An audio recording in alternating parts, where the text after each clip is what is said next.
General व्यक्ति अपराध करे तो उसको उसके साथ सजा ज्यादा होगी, वो व्यक्ति वही गाली दे तो उसको कोई फर्क नहीं पड़ता। ऐसा क्यों, किस लिए?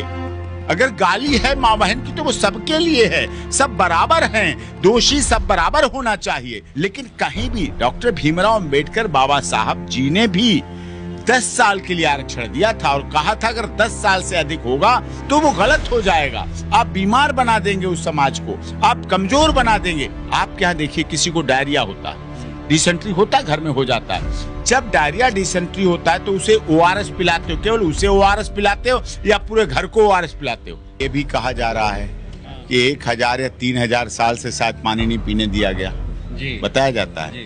तो क्या सवर्ण समाज कुएं बनाता है, धर्मशाला बनाता है, रास्ते बनाता है, पेड़ लगाता है, छाव के लिए बगीचे लगाता है, बाग लगाता है, ठीक, चौपाले बनाता है। क्या अपनी चौपाल को अपने घर में बंद कर लेता है? क्या कुएं को उल्टा लटका देता है कि अपना पानी पी लिया, अब इस कुएं को उल्टा लटका दूं? आजकल के टोटी जो पानी आया है उनमें तो ताले फिर भी पड़ने लगे, अंदर कमरों में लगने लगे। पहले के कुएं तो सब जगह सार्वजनिक होते थे, वहाँ डोरी और बाल्टी रखी रहती थी, कोई पानी पियो, कोई पानी लो, इस तरह का चलता रहता था। ये भाव है, ये गलत तरह से पढ़ाया गया। हमारा समाज क्या रहा कि ये राजनीतिक मुद्दा जो बनते हैं ना, धर्म के नाम पर, जाति के नाम पर, क्षेत्र के नाम पर। आपको याद होगा महाराष्ट्र में एक नेता ने क्या बोला, महाराष्ट्र में जो हिंदी बोलेगा उसके कान के नीचे मारो, बोला था।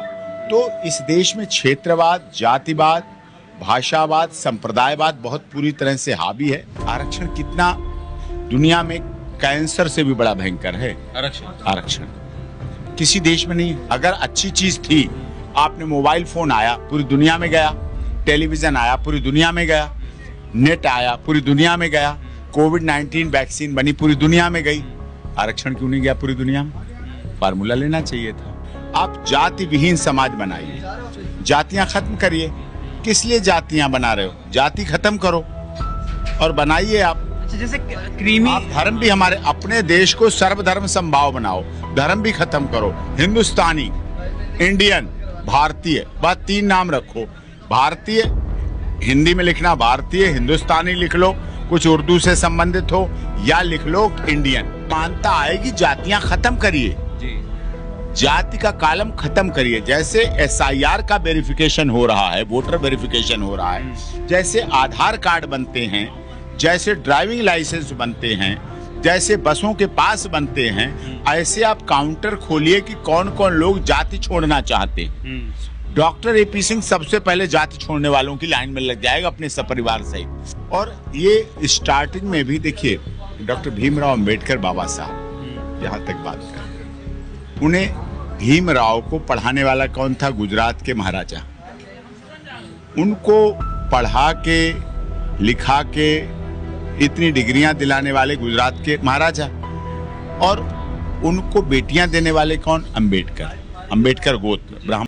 देखिए, समाज में 2 तरह की विचारधारा है, एक कहती नहीं हटना चाहिए, एक कहती हटना चाहिए। इसका मतलब हमारा समाज जीवंत है, ज्वलंत है, जागृत है। यही सुप्रीम कोर्ट में भी केस में हमारी ये चर्चा चल रही है कि क्या अब क्रीमी लेयर अपने आप छोड़ देंगे। देखिए, आज भी हमारे ऑफिस के मानसरोवर गार्डन का चौराहा हो, चाहे दीपाली का चौराहा, दीपाली पीतमपुरा का चौराहा, चाहे फार्म हाउस बूढ़पुर का, वहाँ जो पीढ़ी दर पीढ़ी जूते गांठ रहा है, वो आज भी जूते ही गांठ रहा है। लेकिन जो मलाई चाटने वाले, वो मलाई ही चाट रहे हैं। ये भेदभाव नहीं होना चाहिए। दुनिया में जातिगत आरक्षण किसी भी देश में नहीं। अगर हम वसुधैव कुटुंबकम की बात करें, अब हम सामाजिक परिवेश की बात करें, तो अब दुनिया में कहीं चले जाओ, जातिगत आर्थिक आधार पर आरक्षण, जो गरीब हो, दिव्यांग हो, उसके लिए आप हेल्प करिए, सहायता करिए, शिक्षा में, स्वास्थ्य में, रोजगार में। और ये स्टार्टिंग में भी देखिए, डॉक्टर भीमराव अंबेडकर बाबा साहब, जहाँ तक बात करें, उन्हें भीमराव को पढ़ाने वाला कौन था? गुजरात के महाराजा। उनको पढ़ा के, लिखा के इतनी डिग्रियां दिलाने वाले गुजरात के महाराजा, और उनको बेटियां देने वाले कौन? अंबेडकर। अंबेडकर गोत्र, ब्राह्मणों का गोत्र है, तो अंबेडकर गोत्र में ब्राह्मण बेटियां दी। एक बेटी दी, एक के बाद शादियां नहीं होती हैं जनरली देश में, लेकिन ब्राह्मण समाज ने अपनी दूसरी भी बेटी दी अंबेडकर जी के गोत्र के साथ, तो फिर नाम हो गया डॉक्टर भीमराव अंबेडकर बाबा साहब। अगर ये लोग ना देते तो समस्या थी, अविवाहित रह जाते, कंवारे रह जाते, अनमैरिड रह जाते। तो ये चीजें गंभीर हैं। अब पहले कानून मंत्री बने, कानून मंत्री जब बने तक क्या उस समय आरक्षण था? नहीं था। हमारा समाज एक सबको लेके चलने वाला था। ये जो जातिगत वैमनस्यताएं फैल रही हैं, बढ़ रही हैं, धार्मिक वैमनस्यता और जातिगत वैमनस्यता, ये समाज को खोखला करती है। हम उस विचारधारा के समर्थक हैं। आप जाति विहीन समाज बनाइए, जातियां खत्म करिए। किस लिए जातियां बना रहे हो? जाति खत्म करो और बनाइए आप। जैसे क्रीमी आप धर्म भी हमारे अपने देश को सर्वधर्म समभाव बनाओ, धर्म भी खत्म करो। हिंदुस्तानी, इंडियन, भारतीय, बस 3 नाम रखो। भारतीय हिंदी में लिखना, भारतीय, हिंदुस्तानी लिख लो, कुछ उर्दू से संबंधित हो, या लिख लो इंडियन, कुछ भी लिख सकते। वोट ही धर्म के नाम पर मांगा जाता, आप कह रहे हैं कि धर्म हटाओ, हिंदुस्तानी ले आओ। अगर सच्चा हिंदुस्तान बनाना चाहते हो, सर्वधर्म समभाव को बनाना चाहते हो, तो आपको ये लाना पड़ेगा। और जाति के नाम पर, धर्म के नाम पर, क्षेत्र के नाम पर, भाषा के नाम पर, संप्रदाय के नाम पर अगर लड़ाई रखना चाहते हो, मारकाट कराना चाहते हो, इस तरह की स्थिति बनाना चाहते हो, रक्त रज्जंती क्रांति बनाना चाहते हो, तो फिर आप कुछ भी कर सकते हैं, आप करते रहें। फिर उसमें कोई मना नहीं। क्रीमी लेयर का जैसे कि आपने जिक्र किया, ये आजकल बहुत ज्यादा चल रहा है। यूजीसी के टाइम पर भी हमने देखा, जब यूजीसी कानून आया तो उसको लेकर के भी काफी ज्यादा घमासान मचा। यहाँ इवन प्रधानमंत्री को भी बहुत कुछ सहना पड़ा था, बहुत कुछ बोला गया था। तो एक तो कॉलम होता है SC ST OBC या स्वर्ण, आप जो भी हैं, तो क्रीमी लेयर का भी एक नया कॉलम बना देना चाहिए। हाँ, क्रीमी, देखिए मोदी जी जब 2014 में आए तो उन्होंने सबसे पहले क्या कहा कि जिनके पास गैस सिलेंडर ले सकते हैं वो गैस सिलेंडर छोड़ दें। कहा था, लोगों ने उसमें त्याग किया। वो अपनी भावना से, स्वेच्छा से अगर लोग छोड़ना चाहें तो वो बहुत अच्छा है। स्वेच्छा से छोड़ा हुआ कार्य बहुत अच्छा रहेगा, लोगों के लिए भी अच्छा रहेगा, भावनाओं के तहत भी अच्छा रहेगा। ये ठीक रहता है, ये होना चाहिए। आप चाहते हैं कि हट जाए आरक्षण? देखिए, मेरे चाहने न चाहने की बात नहीं, मेरा कोई निजी फायदा नहीं। मुझे तो 3 दशक हो गए सुप्रीम कोर्ट में, 30 साल वकालत करते हो। मेरे को कोई लाभ नहीं है, हानि नहीं है। लेकिन समाज में, देश में वैमनस्यता ना फैले, समाज में एकता रहे, अखंडता रहे। ये देखिए, आरक्षण कितना दुनिया में कैंसर से भी बड़ा भयंकर है। आरक्षण किसी देश में नहीं। अगर अच्छी चीज थी, आपने मोबाइल फोन आया, पूरी दुनिया में गया, टेलीविजन आया, पूरी दुनिया में गया, नेट आया, पूरी दुनिया में गया, कोविड-19 वैक्सीन बनी, पूरी दुनिया में गई। आरक्षण क्यों नहीं गया पूरी दुनिया में? फार्मूला लेना चाहिए था, उसका यूज करते। आरक्षण इतना स्थिति खराब स्थिति में है, अगर एक साथ 2 लड़कियां हैं, एक समाज की, एक समाज की, और दोनों लड़कियों के साथ गैंग रेप होता है, ठीक है, गैंग रेप होता है, मुलजिम गिरफ्तार किए जाते हैं, FIR दर्ज होती है, पकड़े जाते हैं, लेकिन सवर्ण समाज की बेटी के साथ ये होगा, उसे कोई मुआवजा नहीं मिलेगा, कोई क्लेम नहीं मिलेगा, कोई सरकार पैसे नहीं देगी। और ठीक उसी के साथ जो दूसरी उसकी सहेली है, साथ में थी, पकड़ी गई, उठाई गई, गैंग रेप किया हुआ, भविष्य दोनों का बर्बाद हुआ, FIR दोनों के खिलाफ लिखी गई, दोनों की लिखी गई, सब कुछ हुआ, एक साथ हुआ, सब अपराधी पकड़े गए, अपराधियों को सजा होगी, सब कुछ एक साथ होगा, लेकिन उसको मुआवजा दिया जाएगा, उसको मुआवजा दिया जाएगा, लाखों रुपए मुआवजा दिया जाएगा। एक सवर्ण समाज का व्यक्ति मरता है तो उसको कोई लाभ नहीं है, सरकार लाभ नहीं देगी मर्डर में। लेकिन अगर दलित समाज का कोई मरता है तो उसको सरकार लाभ देती है। ये भेदभावपूर्ण नीति है। ऐसे ही हल्ला हो रहा था देश में कि नरेंद्र मोदी की सरकार आई है 2019 या 20 में शायद, कि आरक्षण अब खत्म होने वाला है। मोदी जी को मंच से बोलना पड़ रहा था कि ऐसा कुछ नहीं होने वाला, आरक्षण कभी नहीं खत्म होगा। देखिए, ये राजनीतिक मुद्दा जो बनते हैं ना, धर्म के नाम पर, जाति के नाम पर, क्षेत्र के नाम पर, आपको याद होगा महाराष्ट्र में एक नेता ने क्या बोला, महाराष्ट्र में जो हिंदी बोलेगा उसके कान के नीचे मारो, बोला था। तो इस देश में क्षेत्रवाद, जातिवाद, भाषावाद, संप्रदायवाद बहुत पूरी तरह से हावी है। समाज को, देश को, राष्ट्र को इन वादों से मुक्त होना चाहिए, इनसे दूर हटना चाहिए, तो समाज और देश शायद ज़्यादा अच्छी तरक्की और राष्ट्र तरक्की की तरफ ज़्यादा बढ़ सकेगा और विकासोन्मुखी हो सकेगा और विकास हो सकेगा। ये आवश्यक है। दलितों को जो मानसिक तौर पे या शारीरिक तौर पे जो प्रताड़ित किया जा रहा है, मूछें नहीं रखने दी जाती, मूछें कोई रख लेता है उसको मारा जाता है। स्वर्ण के मोहल्ले से अगर घोड़े पे बैठ कर किसी दलित की बारात निकलती है तो उसको पकड़ के पीट दिया जाता है। किसी के अगर नल से पानी पी लिया जाता है तब उसको मार दिया जाता है। तो ऐसे भी तो केसेस आते हैं ना, फिर जहाँ पर लगता है कि नहीं आरक्षण जरूरी है इनके लिए। ये भी कहा जा रहा है कि 1000 या 3000 साल से शायद पानी नहीं पीने दिया गया, जी बताया जाता है। तो क्या सवर्ण समाज कुएं बनाता है, धर्मशाला बनाता है, रास्ते बनाता है, पेड़ लगाता है, छाव के लिए बगीचे लगाता है, बाग लगाता है, ठीक, चौपाले बनाता है। क्या अपनी चौपाल को अपने घर में बंद कर लेता है? क्या कुएं को उल्टा लटका देता है कि अपना पानी पी लिया, अब इस कुएं को उल्टा लटका दूं? आजकल के टोटी जो पानी आया है उनमें तो ताले फिर भी पड़ने लगे, अंदर कमरों में लगने लगे। पहले के कुएं तो सब जगह सार्वजनिक होते थे, वहाँ डोरी और बाल्टी रखी रहती थी, कोई पानी पियो, कोई पानी लो, इस तरह का चलता रहता था।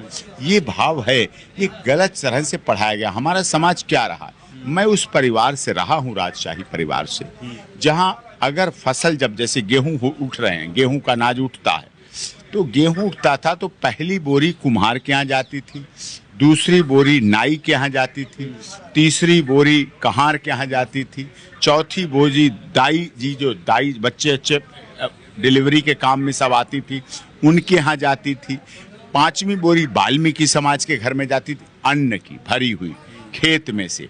फिक्स था, डिसाइडेड था, तय था कि उनको वहां देनी है पहले, उसके बाद फिर वो अगली बोरियां हमारे घर आती थी।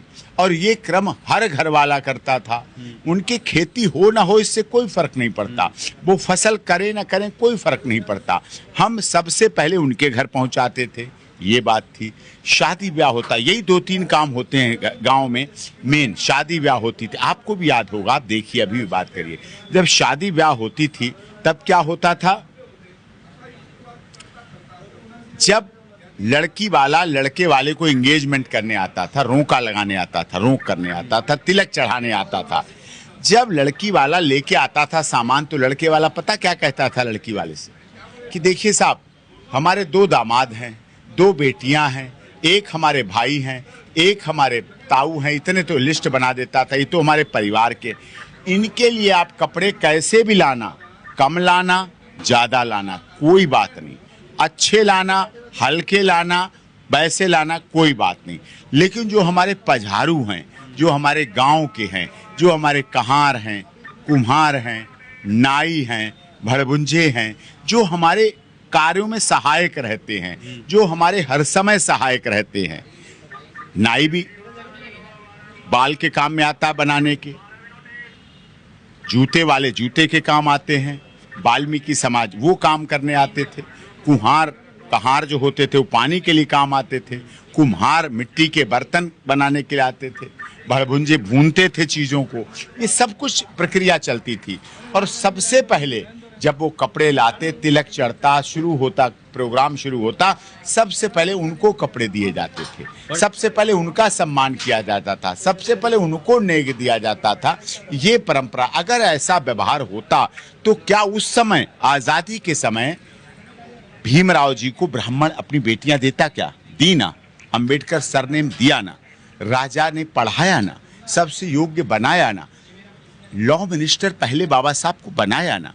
तो हिंदू धर्म क्यों छोड़ दिया फिर बाबा साहब ने? देखिए, राजनीति में कौन क्या करता है ये अलग विषय है, कब कौन कहाँ धर्म परिवर्तन कर लेता है, क्या ये सत्य नहीं है कि उनको दोनों पत्नियां ब्राह्मण थी? क्या कोई अपनी ससुराल से मुख मोड़ सकता है? क्या अपनी ससुराल के प्रति निगेटिव हो सकता है? अगर वो अपनी ससुराल ब्राह्मण परिवार के प्रति निगेटिव हुए हैं, अगर उन्हें छोड़ दिया है, तो भाई आज का युवक, आज का समय का व्यक्ति तो ससुराल को सुख की सार मानता है, ससुराल के साथ जुड़ा रहता है। पत्नी दी, किसी ने अपनी बेटी दी, तो बेटी दी है तो इसका मतलब अच्छा काम किया है। कन्यादान बड़ा काम होता है, अपनी पाली पोसी बड़ी की हुई बेटी को दिया है, तो ये तो अच्छा कार्य किया है। इससे कोई मना नहीं कर सकता, इसको कोई अवॉइड नहीं कर सकता, इसको कोई नेग्लेक्ट नहीं कर सकता। पर सर ये भी तो जरूरी है ना कि स्वर्ण समाज को भी तो ये सोचना पड़ेगा कि सामने वाला दलित बाद में है, पहले एक इंसान है और उसको इंसान के रूप में ही देखा जाए, उसकी जाति के रूप में ना देखा जाए। हमारे पिताजी के बहुत अच्छे मित्र हैं जी। बिहार सरकार में मुख्यमंत्री, बिहार के मुख्यमंत्री रहे जीतन राम मांझी जी, हिंदुस्तानी आवाम मोर्चा के राष्ट्रीय अध्यक्ष हैं, वर्तमान में भारत सरकार में केंद्रीय मंत्री हैं। ताल कटोरा इंडोर स्टेडियम में उन्होंने कार्यक्रम किया हिंदुस्तान आवाम मोर्चा का, बड़ा प्रोग्राम था।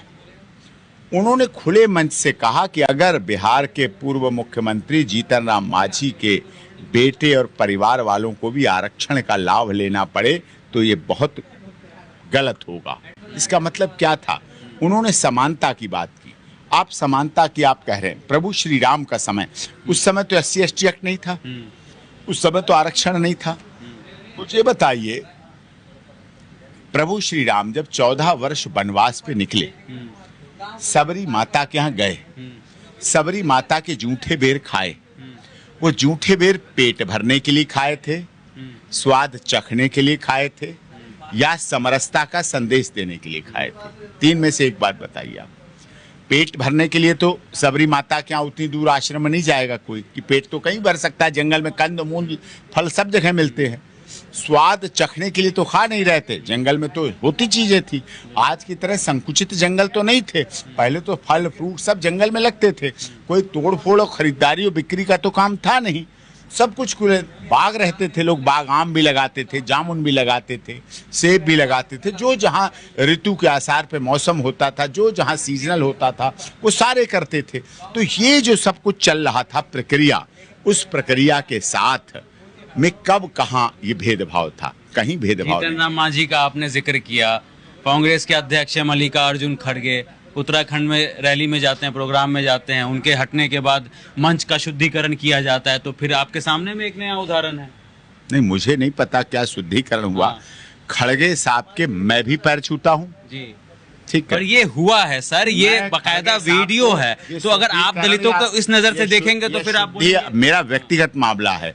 मैं बुजुर्ग व्यक्ति, चाहे किसी जाति का हो, किसी धर्म का हो, किसी क्षेत्र का हो, किसी भाषा का हो, किसी संप्रदाय का हो, अगर वो बुजुर्ग है, अगर वो मेरे पिता समान है, अगर वो मेरे माता पिता की तरह है, तो मैं उसको वंदन भी करता हूँ, अभिनंदन भी करता हूँ, नमन भी करता हूँ।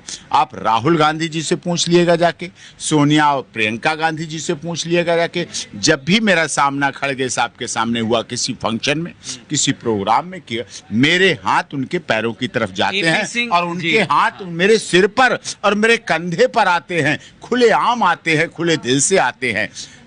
रामविलास पासवान जी, मैं रामविलास पासवान जी का आदर इसलिए नहीं करता था कि वो पासवान थे या केंद्रीय मंत्री थे। डॉक्टर AP सिंह, रामविलास पासवान जी का आदर चरण स्पर्श इसलिए करता था कि उन्होंने रेड़ी वाले और रिक्शा वाले को भी छोटा मोबाइल फोन दिला के संचार के लिए दुनिया से जोड़ा।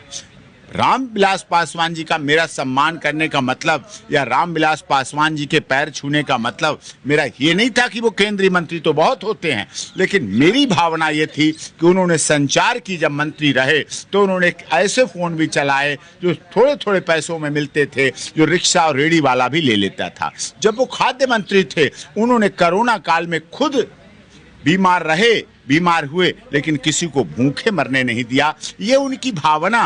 केवल मैं इसलिए अनादर करूं कि वो पासवान है? नो, रामविलास पासवान किस जाति में पैदा हुए, कहां पैदा हुए, इससे फर्क नहीं पड़ता। पासवान जी ने अच्छे और महान और बड़े कार्य किए हैं, इसलिए वो पूजनीय हैं और इसलिए मैं डॉक्टर AP सिंह उनके भारत रत्न की मांग करता है कि उन्हें भारत रत्न मिलना चाहिए। जगजीवन राम किस जाति के थे, कहां के थे, इससे कोई फर्क नहीं पड़ता। डॉक्टर AP सिंह जगजीवन राम जी के भारत रत्न की मांग करता है, इच्छा रखता है, भारत सरकार से मांग करता है कि जगजीवन राम जी को भी भारत रत्न मिलना चाहिए। और इसके लिए हमने धरना, प्रदर्शन, आंदोलन, समता आंदोलन, समता स्थल पर आंदोलन, हर जगह का जो बेहतर से बेहतर कर सकता था उन कार्य को करने का काम किया है। पर शुद्धिकरण पे आपने जवाब नहीं दिया। खड़गे जी के मंच का शुद्धिकरण क्यों किया गया? मैंने ये किया। असमानता को दिखाता ना। एपी सिंह बहुत अच्छे आदमी है, सबको समान नजरों से देखते हैं। अखिलेश यादव जब मुख्यमंत्री पद से हटे, जब वो घर खाली हुआ, तो फिर उस घर को गंगा जल से क्यों धुलवाया गया? तो ये असमानता नहीं दिखाता? वो गंगा जल से नहीं धुलवाने वाली बात, तो टोटी ओटी का कुछ चक्कर था। नहीं, टोटी उसके बाद उस ओटी का घर को भी चक्कर था। धुलवाया गया। अब कोई भी आदमी रहता है, धुलवाता भी है, रंगवाता वो भी भी है, नीचे जाति के पुतवाता भी है। आते हैं। नहीं नहीं, वो कहाँ से आते हैं? यादव समाज कहाँ से, किस तरह OBC का? तो है ना सर। ओबीसी हो गया। अब ओबीसी तो हमारे देश के माननीय प्रधानमंत्री जी भी है। बताइए कौन नहीं उनके पैर छूता है? आप ये भी पूछिए। बताइए प्रधानमंत्री के व्यास जी के साथ कहाँ गंगा जल से नहलाया गया? बताइए प्रधानमंत्री जी तो खुद वाल्मीकि समाज के लोगों के पैर पखारते हैं, सफाई कर्मियों की कमा करते हैं। देश की महामहिम राष्ट्रपति हैं द्रौपदी मुर्मू जी, बताइए उनके साथ कहाँ भेदभाव? देश की महामहिम राष्ट्रपति द्रौपदी मुर्मू है ना, पिछले महामहिम राष्ट्रपति रामनाथ कोविंद जी थे ना, देश के chief justice of India BR Gavai साहब थे ना। तो ये ऑनरेबल, जब देश के महामहिम राष्ट्रपति जी को शपथ कौन दिलाता है? Honourable chief justice of India. पर खड़गे जी तो बोल रहे हैं ना कि मैं दलित हूं इसलिए मेरे साथ ऐसा हो रहा है। Honourable chief justice of India को कौन शपथ दिलाता? महामहिम राष्ट्रपति। और महामहिम राष्ट्रपति किसको शपथ दिलाते हैं? देश के माननीय प्रधानमंत्री जी को। अगर मैं देखिए, ये पद जी जाति के नहीं होते हैं, ये पद सर्वधर्म समभाव, सर्वजन हिताय, सर्वजन हित सुखाय के लोगों होते ने हैं। खड़गे जी के साथ किया वो तो गलत किया ना, उनको जो वो जानेंगे क्या किया, वो क्या मानसिकता नहीं किया। हटनी चाहिए देश में, क्या तभी तो किया। समानता आएगी। आजकल है क्या, कुछ चीजें खबरें बनाने के लिए भी की जाती हैं, और ऐसे गलत लोगों के बारे में आप जैसे वरिष्ठ पत्रकार ने, आपका चैनल तो यूथ मीडिया टीवी पूरी दुनिया में देखा जाता है, आप देश के वरिष्ठ पत्रकार, अगर ऐसे ओछी मानसिकता रखने वालों की चर्चा आप अपने आप कर रहे हैं, तो इसका मतलब उनका तो काम हो गया। वो खबरें बनाने के लिए भी करते हैं। समानता कैसे आएगी, मैं उसके ऊपर चर्चा समानता आएगी, जातियां खत्म करिए, जी जाति का कालम खत्म करिए। जैसे SIR का वेरिफिकेशन हो रहा है, वोटर वेरिफिकेशन हो रहा है, जैसे आधार कार्ड बनते हैं, जैसे ड्राइविंग लाइसेंस बनते हैं, जैसे बसों के पास बनते हैं, ऐसे आप काउंटर खोलिए कि कौन कौन लोग जाति छोड़ना चाहते हैं। डॉक्टर AP सिंह सबसे पहले जाति छोड़ने वालों की लाइन में लग जाएगा अपने सपरिवार सहित, कि जाति मुक्त, क्या कहलाएंगे फिर? हिंदुस्तानी, भारतीय। भाई पासपोर्ट पे क्या लिखा जाता है? इंडियन। जब बाहर जाते हैं तो हम इंडियन, भारत में रहे तो हमारी जाति। यहाँ SC लिखा जाएगा, वो भी पासपोर्ट पे नहीं लिखा जाता है। पासपोर्ट पे इंडियन, समझिए आप, बहुत गंभीर बात कर रहा हूं। जब हम इंडिया का पोर्ट छोड़ते हैं, पास होते हैं इंडिया के पोर्ट से, भारत की धरती को छोड़ते हैं, वैसे हम क्या हो जाते हैं? इंडियन। और जैसे ही हम एयरपोर्ट पे उतर के पासपोर्ट दिखा के अंदर से अंदर आते हैं, वैसे हम हो जाते हैं ठाकुर, वैश्य, क्षत्रिय, दलित, जैन, ये सब हो जाते हैं, वैसे हम इंडियन होते हैं। तो इंडियन होने में क्या बुराई है? अगर हम पूरी दुनिया में इंडियन बन के घूम सकते हैं, अगर हम पूरी दुनिया में इंडियन बन के रह सकते हैं, हमें इंडियन बन के कहीं कोई नुकसान नहीं, हमें कोई बात नहीं, हमारे साथ कोई भेदभाव नहीं करता, हमें कोई SC जनरल का सर्टिफिकेट नहीं पूछता, हमें कहीं नौकरी मिलने में अड़चन नहीं है, हमारी कहीं योग्यता पे सवाल नहीं उठाए जाते, अगर हम पूरी दुनिया में छा जाते हैं। और इसी वजह से, आरक्षण की वजह से क्या होता है? Brain drain. भारत का बच्चा बाहर जा रहा है, वहां पढ़ने जा रहा है, वहीं पढ़ता है, लिखता है, बढ़ता है, और फिर वहीं शादी करता है, बच्चे पैदा होते हैं, वहीं सेटल हो जाता है। तो ब्रेन ड्रेन हुआ। फिर इसी के साथ मनी ड्रेन होता है। मनी ड्रेन कैसे होता है? भारत का पैसा बच्चों के साथ बाहर चला जाता है, उन्हें बड़ा करने में, पढ़ाने में, पोसने में, दिलाने में। फिर किराए का मकान लेते हैं, फिर अपना मकान ले लेते हैं, चाहे रशिया हो, चाहे US हो, चाहे UK हो, चाहे इंग्लैंड हो, चाहे ब्रिटेन हो, चाहे कहीं हो, वो फिर वहां सेटल हो जाते हैं। और फिर हमारे माँ बाप क्या करते हैं? यहाँ बूढ़े तो होंगे, हर एक को बूढ़ा होना है, फिर वो बूढ़े होते हैं, घुटनों में दर्द होते हैं, ना उनके ऑपरेशन कराने वाला, ना कोई इलाज कराने वाला, ना कोई खिलाने वाला, ना कोई पिलाने वाला, ना कोई सुलाने वाला, ना कोई दवा दिलाने वाला। फिर वो जाते हैं वृद्धाश्रम में या अनाथ आश्रम में। वो अपने बच्चों के होते हुए आरक्षण की वजह से अनाथ हो जाते हैं, और फिर वहाँ छोड़ देते हैं वो। फिर लड़के आते हैं, बच्चे आते हैं, बेटे आते हैं, बेटी आते हैं, कभी कभार प्रॉपर्टी लेने के लिए आते हैं। प्रॉपर्टी महानगरों की महंगी हो जाती है, कहीं नहीं प्रॉपर्टी तो वो भी लोग नहीं लेने आते, छोड़ते छोड़ो ना, कहाँ जाएंगे। तो ये भावना हमारी वसुधैव कुटुंबकम के खिलाफ है। अगर सरकार कहती है सबका साथ, सबका विकास, सबका विश्वास, तो इस भावना को कैसे आप पूरा करेंगे? We the people of India, हमारा प्रस्तावना कहता है हम भारत के लोग, we the people of India. तो हम भारत के लोग कहाँ रह गए? हमारे अंदर तो भेदभाव कर दिया गया। संविधान समानता लाता है, एक रूपता लाता है, समता लाता है। फिर समता बिना काम कैसे चल पा रहा है? यहाँ चल रहा है ना, क्यों चल रहा है? गलत है, नहीं चलना चाहिए, उसमें सुधार आना चाहिए, उसमें परिवर्तन आना चाहिए। सामाजिक एकरूपता तभी सभी होगी या तो आरक्षण खत्म हो या जातिगत आरक्षण खत्म हो। आर्थिक आधार पे आप गरीब लिखिए। हमने यात्रा निकाली देश भर में, 10% EWS इकोनॉमिक वीकर सेक्शन पे दिया गया और उस पर इतनी जटिलताएं ला दी गई। लेकिन कहीं भी डॉक्टर भीमराव अंबेडकर बाबा साहब जी ने भी 10 साल के लिए आरक्षण दिया था और कहा था अगर 10 साल से अधिक होगा तो वो गलत हो जाएगा, आप बीमार बना देंगे उस समाज को, आप कमजोर बना देंगे। आपके यहाँ देखिए किसी को डायरिया होता है, डिसेंट्री होता है, घर में हो जाता है। जब डायरिया डिसेंट्री होता है तो उसे ORS पिलाते हो, केवल उसे ORS पिलाते हो या पूरे घर को ORS पिलाते हो? नारियल पानी डायरिया डिसेंट्री वाले को पिलाया जाता है कि इस पूरे घर को पिलाया जाता है? खिचड़ी, भदरी, दही और ईसम गोल की भूसी पूरे परिवार को खिलाई जाती है या केवल डायरिया वाले को खिलाई जाती है? केवल उसे खिलाई जाती है। ये समस्या इस गंभीरता के साथ जी जा रही है। इसलिए हमें भेदभाव खत्म करके समानता लानी है, एकरूपता लानी है, समता लानी है। अब देश के सर्वोच्च पदों पर सभी जातियों के लोग रह चुके हैं, चाहे सर्वोच्च न्यायालय हो, चाहे महामहिम राष्ट्रपति जी हों, चाहे हमारे प्रधानमंत्री जी हों। लगातार तीसरी बार प्रधानमंत्री नरेंद्र मोदी जी केवल एक जाति की वजह से नहीं है कि वो OBC के हैं। प्रधानमंत्री जी अच्छे कार्य कर रहे हैं इसलिए वो बनाए गए हैं। तो अच्छे कार्य, गलत कार्य, ये रखिए, कर्तव्य परायणता रखिए, एक्टिविटी रखिए, ये भावना होनी चाहिए। अब आपको भी दुख हुआ होगा इस बात को पता चल के कि क्या एक साथ 2 लड़कियों के साथ गैंगरेप होने पर भेदभाव हो जाए। वो कहे मुझे तो 5 लाख मिल गए इसके बदले में मेरे साथ जो घटना हुई और तुझे तो एक पैसा नहीं मिला। क्या भेदभाव नहीं आएगा? क्या असमानता नहीं आएगी? क्या वो गलत नहीं है? क्या ये दुख की बात नहीं है? क्या पीड़ादायक नहीं है? क्या समाज को तोड़ने वाली बात